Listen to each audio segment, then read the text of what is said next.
What it do, Dream Team? It's your boy Neal back with another reaction video, guys. Here we are with 5 things I wish I knew before moving to Australia from America alone in my 20s. I'm excited to jump into Ashleigh vlogs. She does a great job with these vlogs. Before we do jump in, make sure you subscribe, ring notification bell, give the video a thumbs up so it gets suggested. Ashleigh, talk to me. I'm an international. I don't even have permanent residency, and I have money in a super, aka a retirement fund here in Australia. But I literally have pretty much nothing over in the US. Love you, Australia. Hey, what's up, you guys? Welcome back to the channel. Ashleigh here. I wanted to sit down and chat about things that I wish I knew before moving to Australia as an American. It would mean a lot if you do hit that subscribe button. I've been just blown away by the support on my last video. I'll have it up here.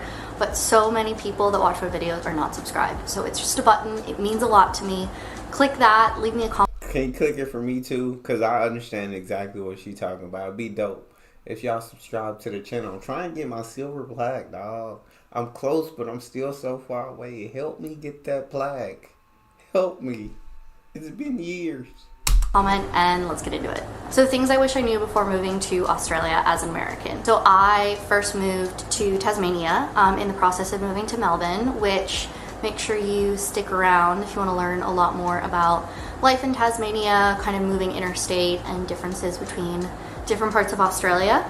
This first one is definitely not exclusive to Australia. I experienced this when I lived in New Zealand and even just traveling around different places of the world like Europe. So being from the US, often there are a lot of stereotypes where you just do get looked down upon, and I completely understand that this isn't like an exclusive thing to Americans. Different countries, different groups of people have stereotypes like that. Sometimes is completely unavoidable. I don't know, it can just be a bit hurtful to just be told automatically that because I'm American, I'm stupid. Of course, she's American, she doesn't know anything. That is, know what I'm saying? I don't take things personally. You say that about me, I'ma just keep it moving. But I mean, that's not right, bro. Just to stereotype an entire group of people just because they're from somewhere. Now, if we prove to be stupid, then you can say that. But we're individuals over here in America. You feel me? And we're individuals everywhere around the world. Everybody's an individual. You can't put an entire group into one box. But I understand, Ashley. Continue. Oh, she's American. She knows nothing about coffee.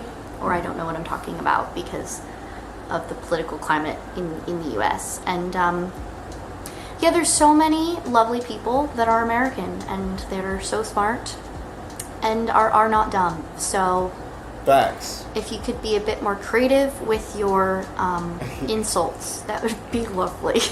Thankfully, it doesn't happen a ton in Tasmania. Like, people are overall super welcoming and super lovely.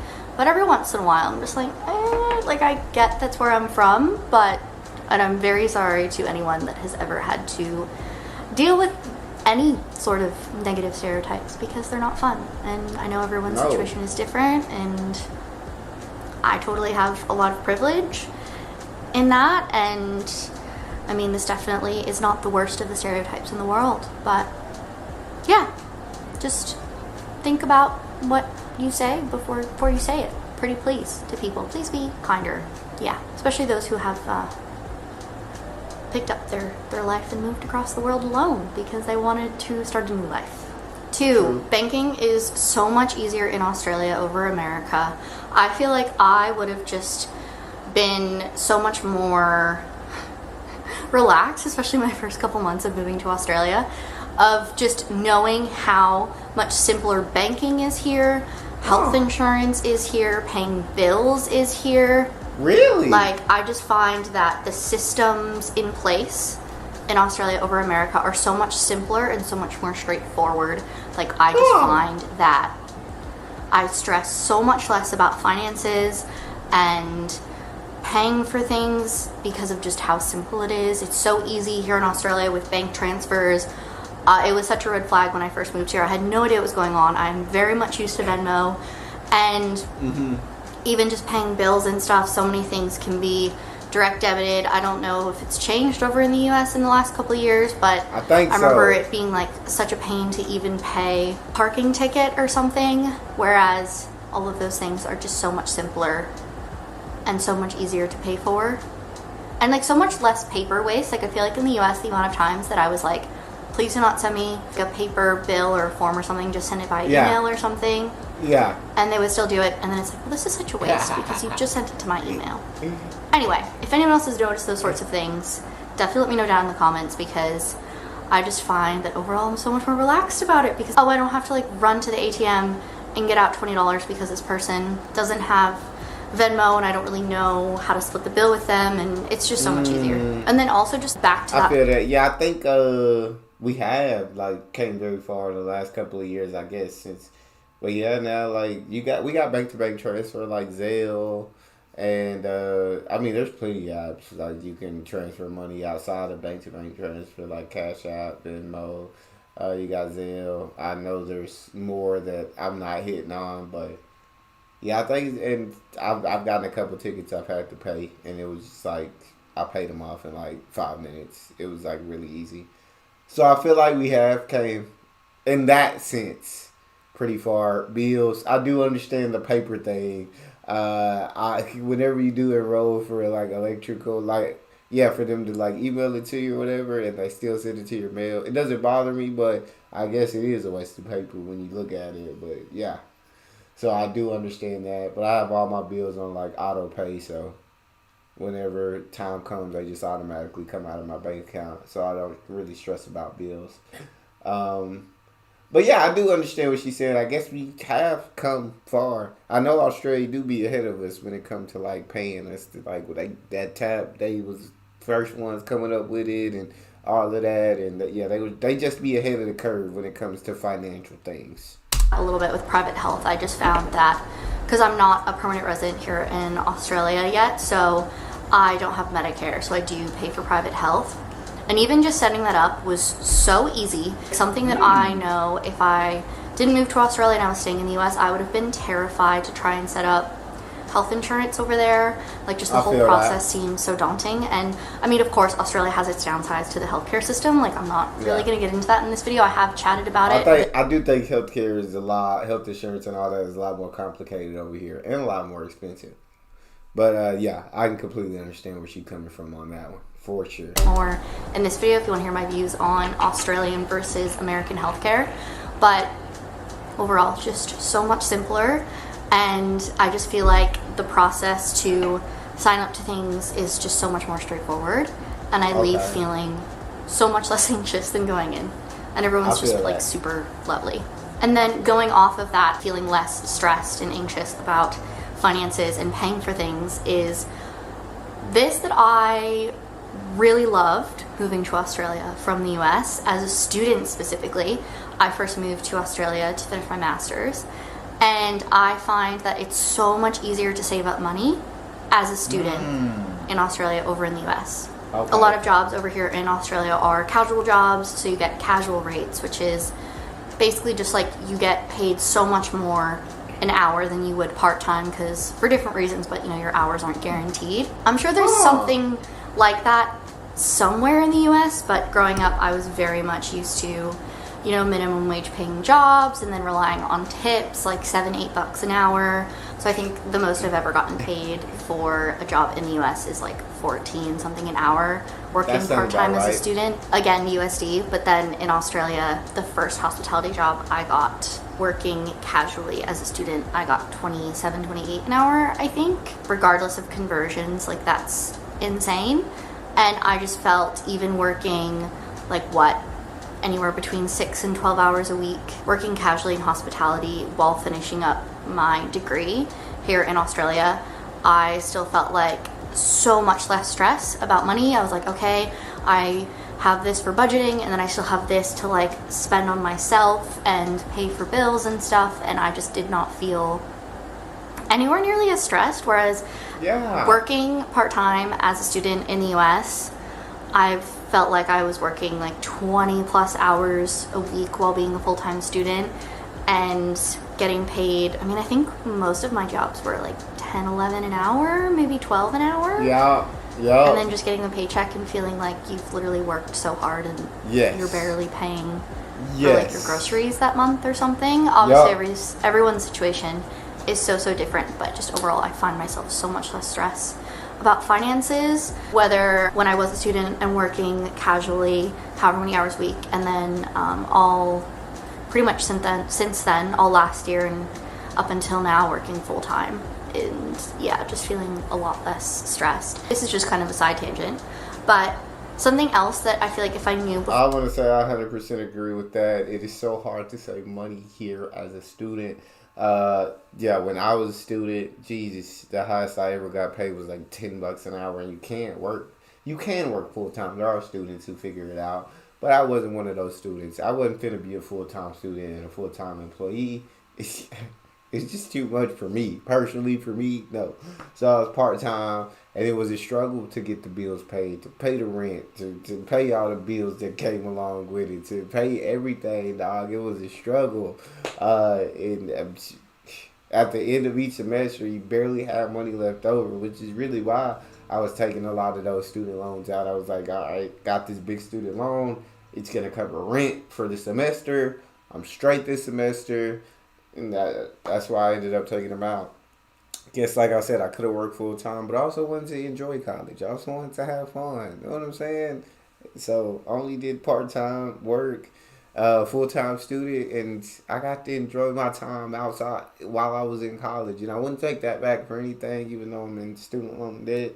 Still wouldn't take it back. It was cool. Before moving here is how good the supers are, the retirement funds. When I got my first casual job here in Australia, and I was making like however much, 27, 28 an hour, and those casual rates do depend on weekends. You get a lot more. I think it's like after 6 p.m. you get a lot more in Australia. But anyway, Really? Side note, on top of that rate, I was getting all of this money being put into a retirement fund. So I think I have absolutely $0 in a retirement fund in the US, maybe like some investing on the side. Whereas with my 2 years living here in Australia, obviously it's not an exorbitant amount of money, but it's better than nothing. Exactly. After my first year looking at how much money gets automatically put into my super here, mind blown. I was like, wow, I feel so much less stress about the future as well. The future. Oh my God. And like I'm an international. I don't even have permanent residency, and I have money in a super, aka a retirement fund here in Australia. But I literally have pretty much nothing over in the US. But I lived in the US for 24 years, 25 years. That's insane. Like mind blowing. Absolutely just mind blown. Wow, I don't think I've connected that in a while, and that was a lot to work through together, so thank you so much. Also, let me know, I don't really know how it is with retirement funds or supers in different countries. I don't know if that's like a Commonwealth thing where a lot of other countries like Canada or the UK or New Zealand have similar things. I have no idea. Please educate me in the comments. So I don't know what number we're on at this point, but the next one. Life is overall a lot less hectic over here than in the US.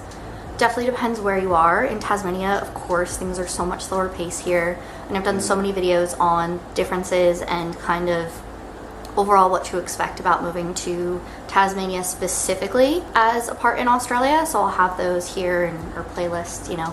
Head to the channel, click around, spend some time here. You know, it's a lovely part of the internet. Even when I was in Melbourne last weekend and then I was in Canberra for a bit, I just feel like overall people, obviously bigger cities are a bit more hectic, but still I feel like people like aren't as in a rush. Like I feel like in the US everyone's in a rush. At least where I grew up, everyone's in a rush. Everyone's like, get out of my way, I have places to be, this and that. Whereas here it's very much like, I could do this, but also if I'm like, you know, a couple minutes over on my lunch break, I know I'm not just gonna get randomly fired, and the world is not ending. So I just find overall the way of life is a lot more, just less stressful, a bit more easygoing.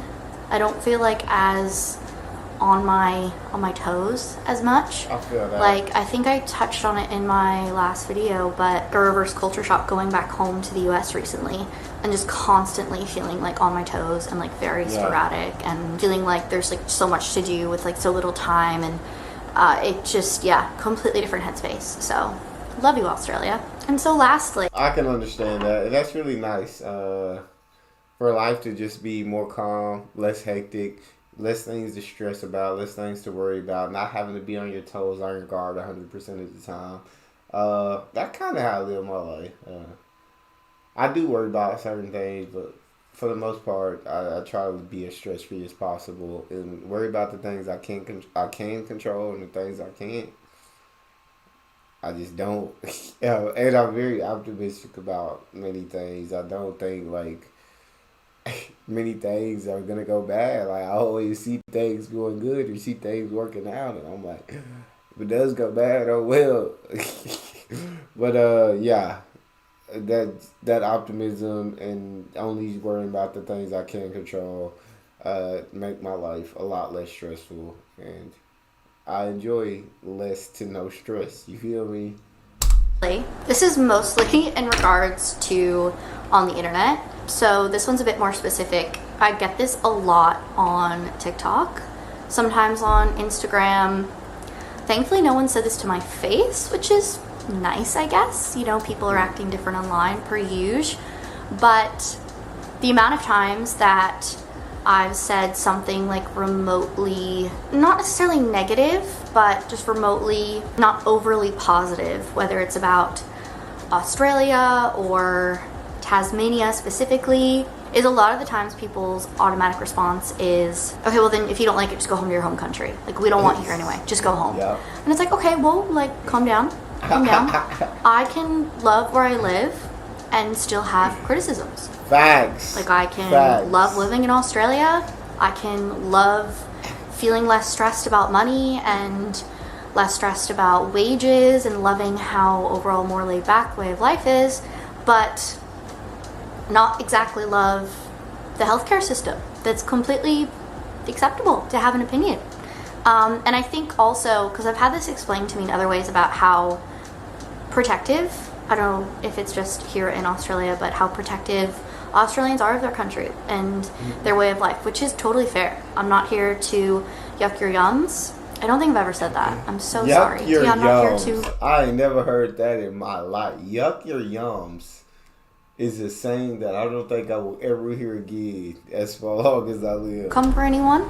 Maybe in the US it's a bit more acceptable to kind of just voice your opinions a bit more loudly, whereas here in Australia that's not always the case. Sometimes it is, sometimes it isn't. Definitely depends where you are. This is also me just like putting things together and figure out things in my head. So if this is making zero sense, I apologize. But I guess just don't tell people to just go back home to their home country, pretty please, because Yeah, you should. I love my life here, and I know so many people that have moved internationally to Australia and do love it, but also we are entitled to our opinions. And I would very much like to stay here, pretty please. Awesome. Well, thank you guys so much for watching. Let me know in the comments if you've realized any of these things, or if you're an American who's moved to Australia or has moved to a different country and is still trying to navigate life, because it's been 2 years and sometimes I still feel like, what am I doing? Subscribe if you want more of this. I had a lot of fun, and thank you guys, and I will catch you guys next time. Bye. I will say though, I feel like it is becoming less acceptable to voice your opinion over here in the U.S. even over the past, because everybody's so offended these days. Everybody looks to be offended. Cancel culture. It's dangerous over here, right? People got access to guns. So you voice your opinion and say the wrong thing, that could be the last opinion you ever voice. But yeah, you say the wrong thing, you're gonna have not people telling you to go back to your country, but people like ready to come at your throat, insult you, look for your weakest points and absolutely attack them emotionally. I mean, but could be physically as well, but emotionally, like people will come at you here. So I don't know how acceptable it is in Australia, so I'll take her word for it. But over here, it's not very acceptable to voice your opinions loudly, especially if your opinions are controversial. But you can't go viral for doing it. People like to hate people. People like to hate people, and so that's all we got. Make sure you guys subscribe, ring notification bell, get a video a thumbs up so it gets suggested. It's your boy Neal out.